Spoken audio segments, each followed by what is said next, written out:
Hello students, इस class में हम क्लास 12 के चैप्टर फर्स्ट फिजिक्स के कुछ न्यूमेरिकल्स यहाँ पे सॉल्व करेंगे जो लास्ट ईयर एग्जाम्स में आए हुए हैं। स्टार्ट करते हैं। पहला क्वेश्चन है कि 2 point charges of 1.0 plus 1.0 into 10 to the power minus 6 coulomb and minus 1.0 into 10 to the power minus 6 coulomb are at a distance 2.0 centimeter apart from each other.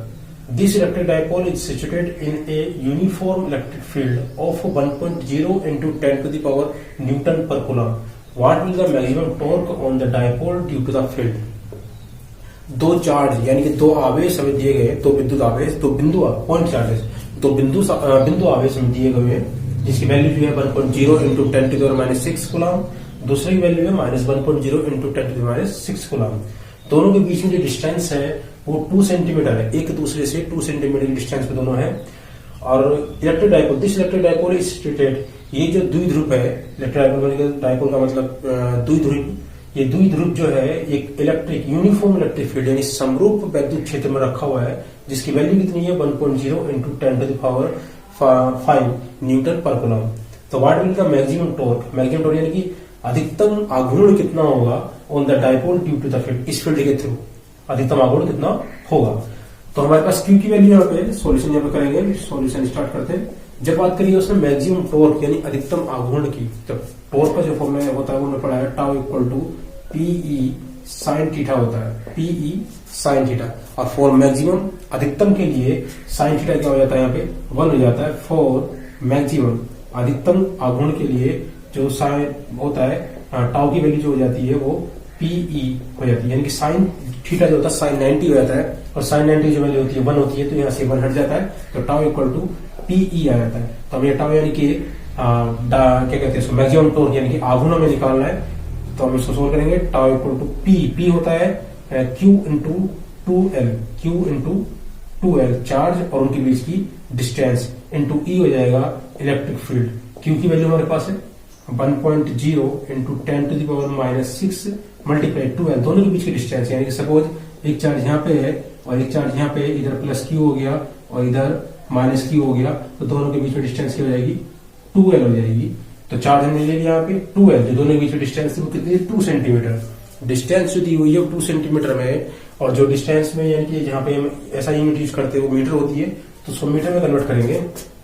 तो मीटर में कन्वर्ट करके हो जाएगा 2 multiply 10 to the power minus 2 multiply e हमारे पास दिया हुआ है 1.0 मल्टीप्लाई 10 टू द पावर 5। इसको हम कैलकुलेट करेंगे, ये तो केवल 1 है तो 2 की मल्टीप्लाई 2 ही रहेगी ऐसी, और इसको ऐड करेंगे तो ये 6 और 5 यानी कि माइनस 8 और 5 यानी 10 टू द पावर माइनस 3 हो जाएगा। टाउ इक्वल टू आ जाएगा 2 into 10 to the power minus 3, 2 into 10 to the power minus 3। अब इसकी यूनिट क्या लिख देंगे हम, यूनिट क्या होती है, इसका हो जाएगा न्यूटन पर कूलम थी इसकी, और इसका हो गया मीटर और इसकी होगी कूलम। तो कूलम से कूलम कैंसिल हो जाएगा, केवल न्यूटन मीटर बचेगा, तो यानी कि इसकी ऐसा यूनिट हो जाएगी न्यूटन मीटर। तो टाउ इक्वल टू कितना आ गया 2 into 10 to the power minus 3 newton metre. Question था कि 2 पॉइंट चार्ज आपको दिए गए थे, इनकी वैल्यू थी 1.0 इंटू 10 टू द माइनस 6, दोनों वैल्यू सेम थी लेकिन अपोजिट इन नेचर में जो थे दोनों अलग अलग थे, एक प्लस में था दूसरा माइनस में था। दोनों के बीच की डिस्टेंस दी हुई थी वो 2 सेंटीमीटर दी हुई थी, दोनों दूसरे से 2 सेंटीमीटर डिस्टेंस पे थे। जो इलेक्ट्रिक डाइपोल था यानी कि जो द्विध्रुव था वो एक यूनिफॉर्म इलेक्ट्रिक फील्ड यानी समरूप वैद्युत क्षेत्र में रखा हुआ था जिसकी वैल्यू कितनी थी 1.0 इंटू 10 टू द 5 न्यूटन पर कूलम, जिसकी वैल्यू दी हुई थी 1.0 इंटू 10 टू द 5 न्यूटन पर कूलम। और हमें वैल्यू निकालते हैं मैक्सिमम टॉर्क, मैक्सिमम टॉर्क यानी अधिकतम आघूर्ण कितना होगा on the dipole due to the field. तो अधिकतम आघूर्ण यानी मैक्सिमम टॉर्क के लिए जो टॉर्क का फॉर्मूला होता है tau equal to P E sine theta, अधिकतम आघूर्ण के लिए यानी कि मैक्सिमम टॉर्क के लिए साइन थीटा की जो वैल्यू होती है वो 1 हो जाती है, यानी थीटा इक्वल टू 90 हो जाता है, साइन 90 जो होता है 1 हो जाता है, तो ये 1 यहाँ से हट जाएगा। तो for maximum tau equal to P E हो जाता है, पी जो हो जाएगा यहाँ पे क्यू इंटू 2L होता है और इंटू ई। क्यू की वैल्यू हमारे पास है 2L जो यहाँ दिया हुआ है हमें, ये सेंटीमीटर में दिया हुआ है और यहाँ पे हम ऐसा यूनिट मीटर में रखेंगे, तो हमने मीटर बना दिया, इसको कन्वर्ट कर दिया। बाकी ये फिर कैलकुलेशन करने के बाद हमारा टाउ इक्वल टू आ गया 2 into 10 to the power minus 3 newton metre. ये क्वेश्चन इंपोर्टेंट है, लास्ट ईयर कुछ एग्जाम्स में, ये बोर्ड के एग्जाम्स में ये आया हुआ है। ये चैप्टर नंबर फर्स्ट का क्लास 12 के लिए कंप्लीट हो गया।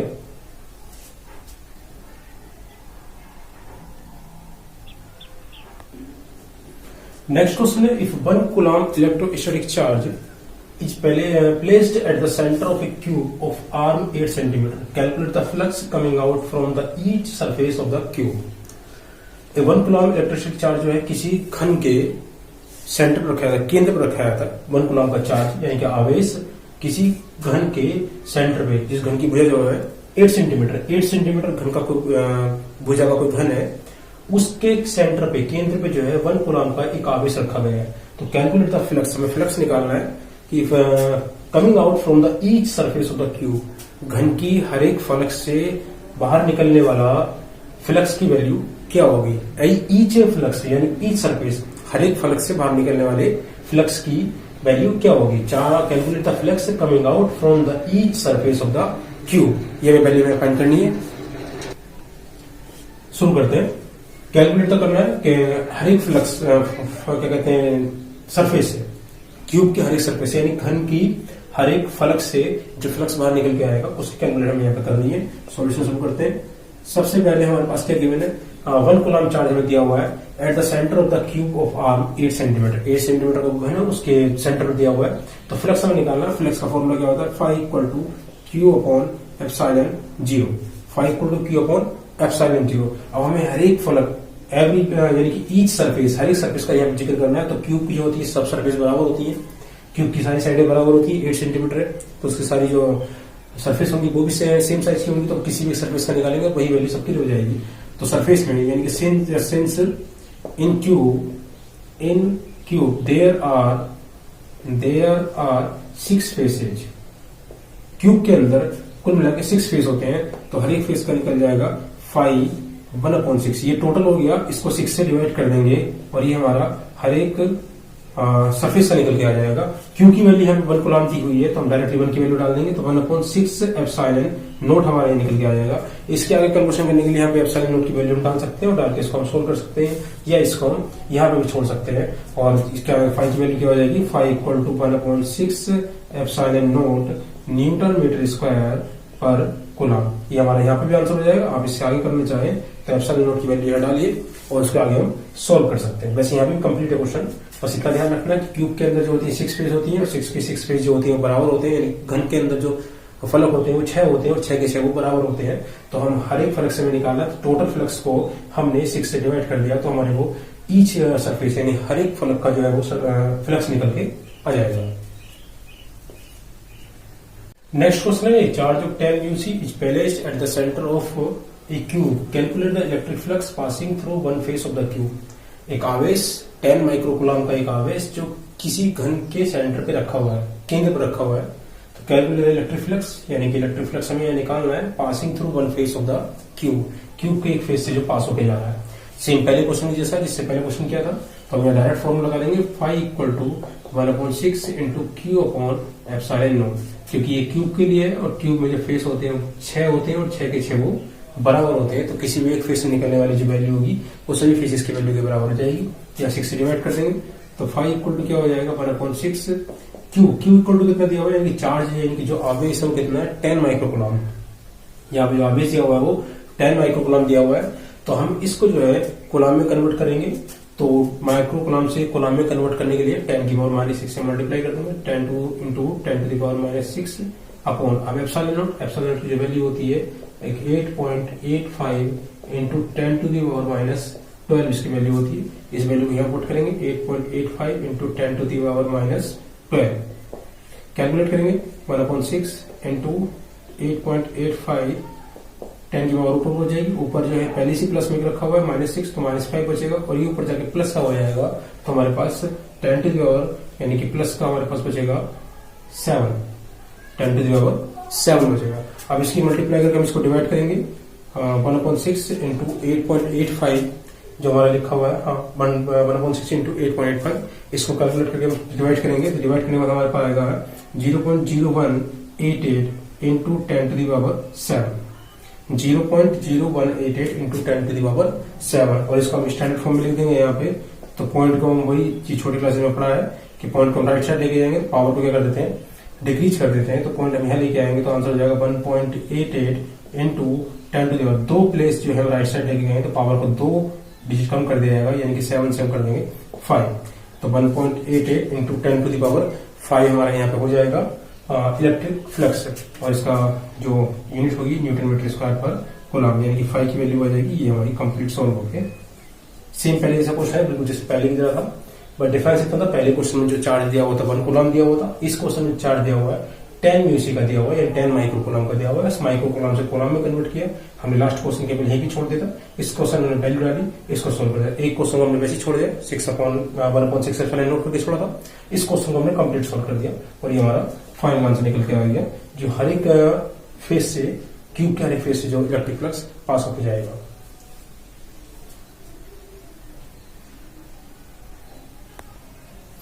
नेक्स्ट क्वेश्चन है, a surface of area 0.2 j cap metre square is placed in a uniform electric field of 5 I cap plus 10 j cap newton पर coulomb, calculate the electric flux from the surface. इस question में electric flux निकालना है, लेकिन थोड़ा different है यहाँ पे क्वेश्चंस।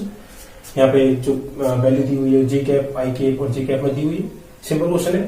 तो यानी कि हमें एक पृष्ठ दिया हुआ है जिसका एरिया कितना होगा 0.2 j cap मीटर स्क्वायर, और वो किसी विद्युत क्षेत्र यानी कि electric field 5 I cap plus 10 j cap में रखा हुआ है। तो कितना विद्युत फ्लक्स यानी कि इलेक्ट्रिक फ्लक्स सरफेस से बाहर निकलेगा, वो हमें कैलकुलेट करके यहाँ बताना है। तो सबसे पहले ds की वैल्यू में रखी है, यानी कि जो सरफेस एरिया दिया हुआ है कितना है 0.2 j cap मीटर स्क्वायर। उसके बाद में इलेक्ट्रिक फील्ड हमें दे रखा है, यानी कि ई वेक्टर हमें दे रखा है, क्योंकि क्वेश्चन यहाँ पे IG में चल रहा है, यानी कि वेक्टर कंडीशन में चला हुआ है। तो ई वेक्टर इक्वल कितना हो जाएगा 5 I cap plus 10 j cap newton पर कूलम। जो सरफेस एरिया हो गया ds इक्वल हो जाएगा 0.2 j cap मीटर स्क्वायर, और दूसरा हो जाएगा इलेक्ट्रिक फील्ड हमें दिया हुआ है, यानी कि हमें एक पृष्ठ है जिसका एरिया गिवन है, उसके अंदर वो पृष्ठ जो रखा हुआ है किसी यानी कि समरूप विद्युत क्षेत्र में रखा हुआ है, जिसकी value 5 I cap plus 10 j cap newton पर कूलम है। तो हमें इलेक्ट्रिक फ्लक्स बताना है, सरफेस से कितना इलेक्ट्रिक फ्लक्स बाहर आएगा। तो electric flux phi equal to formula हो जाएगा E vector dot ds vector. E vector की वैल्यू हो जाएगी 5 I cap plus 10 j cap dot ds हो जाएगा 0.2 j cap। अब यहाँ पे मल्टीप्लाई करेंगे, ये हमने मैथ में पढ़ा था कि जब I cap और j cap में हम डॉट प्रोडक्ट करते हैं तो केवल I अलग अलग जो उसका होता है, यानी कि I डॉट I की वैल्यू रहेगी, j डॉट j की वैल्यू रहेगी, k डॉट k की वैल्यू, यानी कि I डॉट I 1 हो जाता है, j डॉट j 1 हो जाता है, k डॉट k 1 हो जाता है। इनके अलावा अगर जैसे I डॉट j करेंगे या j डॉट k करेंगे या k डॉट I होगा, इस तरीके की वैल्यू होगी, उसमें जो हो जाता है वो 0 हो जाता है। तो यानी कि I डॉट j जो हो जाएगा ये 0 हो जाएगा, यानी कि 5 जो यहाँ मल्टीप्लाई करेंगे 5 की और इसकी हम साथ में j डॉट I आएगा, I डॉट j आएगा, तो इसकी वैल्यू क्या हो जाएगी 0, प्लस 10 की इसकी मल्टीप्लाई करेंगे तो आएगा 2.0, और j डॉट j जो होता है वो 1 होता है। तो यहाँ से फ्लक्स निकल कर आ जाएगा 2.0 न्यूटन मीटर स्क्वायर पर कूलम। सिंपल क्वेश्चन है। पृष्ठ यानी कि सरफेस में दिया हुआ था 0.2 जो j cap मीटर स्क्वायर ई की वैल्यू में दी हुई थी, वेक्टर में दिया हुआ है 5 I cap plus 10 j cap, हमने फॉर्मूला लगाया 5 equal to E dot ds, और ये हमने मैथ में पढ़ा है कि I जो होता है डॉट प्रोडक्ट जो होगा वो सेम जो होगा उसकी वैल्यू 1 होती है, उसके अलावा जो होंगे उनकी वैल्यू 0 हो जाती है। जैसे यहाँ पर I डॉट j आएगा तो इसकी वैल्यू 0 हो जाएगी, तो ये पूरा टर्म क्या हो जाएगा 0। यहाँ पे j डॉट j आएगा, इसकी वैल्यू 1 होती है, तो 10 टू j कितना हो गया 20, और हो जाएगा 1, तो 1 की मल्टीप्लाई करके लोड यही आना, तो यहाँ से फाइनल आंसर आ जाएगा 2.0 न्यूटन मीटर स्क्वायर पर कूलम। यानी कि इसके अंदर डॉट प्रोडक्ट में अगर सेम होता है तो वैल्यू 1 हो जाती है, यानी कि I डॉट I 1 हो जाएगा, j डॉट j 1 हो जाएगा, k डॉट k 1 हो जाएगा। इसके अलावा जैसे I डॉट j हो जाए या k डॉट j हो जाए, इस तरीके से जो वैल्यू रहेगी डिफरेंट रहेगी, उनकी वैल्यू क्या हो जाती है 0 हो जाती है। ये क्वेश्चन कंप्लीट हो जाएगा।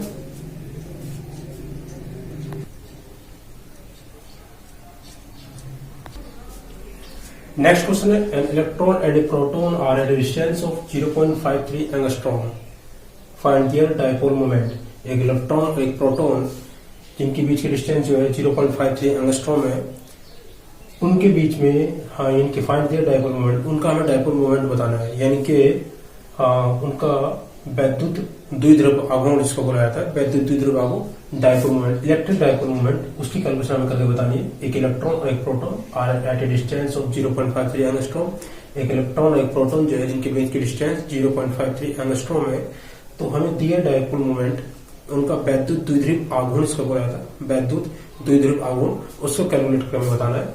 तो यहाँ पे हम करेंगे सीधा सॉल्यूशन। तो वैद्युत द्विध्रुव आघूर्ण यानी कि इलेक्ट्रिक डाइपोल मोमेंट का जो फॉर्मूला होता है P equal to Q multiply 12 होता है। P equal to Q multiply 12 होता है। अब इलेक्ट्रॉन और प्रोटॉन का चार्ज होता है वो सेम होता है, उसका अपोजिट नेचर होता है, तो वैल्यू पड़ जाएगी यहाँ पे 1.6 into 10 to the power -19 multiply 12 यानी कि दोनों के बीच की डिस्टेंस 0.53 है। तो 0.53 को हम ये एंगस्ट्रॉम में इसको चेंज कर देंगे 10 टू द पावर -10 से मल्टीप्लाई करके मीटर में ये चेंज हो जाएगा। इसके आगे कैलकुलेशन करते हैं, Q की वैल्यू की 1.6 इंटू 10 टू द -19 और 12 यानी कि ये होगा 0.53 एंगस्ट्रॉम से चेंज कर दिया 10 के पावर -10 से मल्टीप्लाई करके। अब इनकी मल्टीप्लाई हम करेंगे आगे, तो मल्टीप्लाई कितना आएगा 16 3 48 यानी कि 4 और 16 5 80 और 84 यहाँ पे पॉइंट ले जाएगा 1 2 3 पहले से पॉइंट ले जाएगा यहाँ पे 0 मल्टीप्लाई करके आएगा 10 टू द पावर -29 और इसको स्टैंडर्ड फॉर्म में चेंज कर देंगे तो ये पॉइंट को हम एक डिजिट जो है राइट साइड लेके जाएंगे तो ये हो जाएगा 8.48 और ये हमने पढ़ा है कि जब पॉइंट को राइट साइड लेके जाएंगे तो पावर जो होती है वो डिक्रीज हो जाती है। तो हमारे पास पावर यहाँ पे जितने जितने स्थान हम राइट साइड लेके जाएंगे उतने ही नंबर जो है पावर डिक्रीज हो जाएगी। हम 1 डिजिट केवल पॉइंट को जो है एक नंबर हम जो है दाई तरफ यानी कि राइट साइड लेके गए हैं तो जो पावर है 10 की वो भी केवल एक ही नंबर डिक्रीज हो जाएगी यानी कि -29 है तो इसमें -1 कर देंगे तो कितना बचेगा ये -30। तो हमारी P की वैल्यू निकल के आ जाएगी P equal to 8.48 into 10 to the power -30। ये जो हो जाएगा डाइपोल मोमेंट हमारा यहाँ पे निकल के आ जाएगा। इसकी यूनिट जो हो जाएगी K की जो यानी कि Q की जो होती है वो कूलाम होती है और जो ये होता है मीटर में होता है तो यानी कि ये हो जाएगा कूलाम मीटर। यूनिट जो हो जाएगी कूलाम मीटर, इसकी यूनिट हो जाएगी। सिंपल क्वेश्चन है कि इलेक्ट्रॉन और proton are at a distance of 0.53 angstrom, दोनों के बीच का डिस्टेंस जो दी है 0.53 एंगस्ट्रॉम दी हुई है। तो हमको उनका डाइपोल मोमेंट यानी कि वैद्युत द्विध्रुव आघूर्ण हमसे पूछा गया है। तो P equal to Q into 12 इसका फॉर्मूला होता है। चार्ज जो होता है 1.6 इंटू 10 के पावर -19 हो गया, डिस्टेंस 0.53 इसको चेंज कर दिया मीटर में 10 के पावर -10 से मल्टीप्लाई करके और उसके बाद में कैलकुलेशन करके हमारा ये फाइनल आंसर हो गया। ये क्वेश्चन कंप्लीट हो जाएगा, हो चुका है। आज की वीडियो में केवल इतना है। कृपया वीडियो को लाइक करें, शेयर करें और चैनल को सब्सक्राइब जरूर करें। बाकी के इंपॉर्टेंट जो क्वेश्चन है इसी चैप्टर के रिलेटेड जो क्वेश्चन इंपॉर्टेंट है वो नेक्स्ट वीडियो में हम पढ़ेंगे।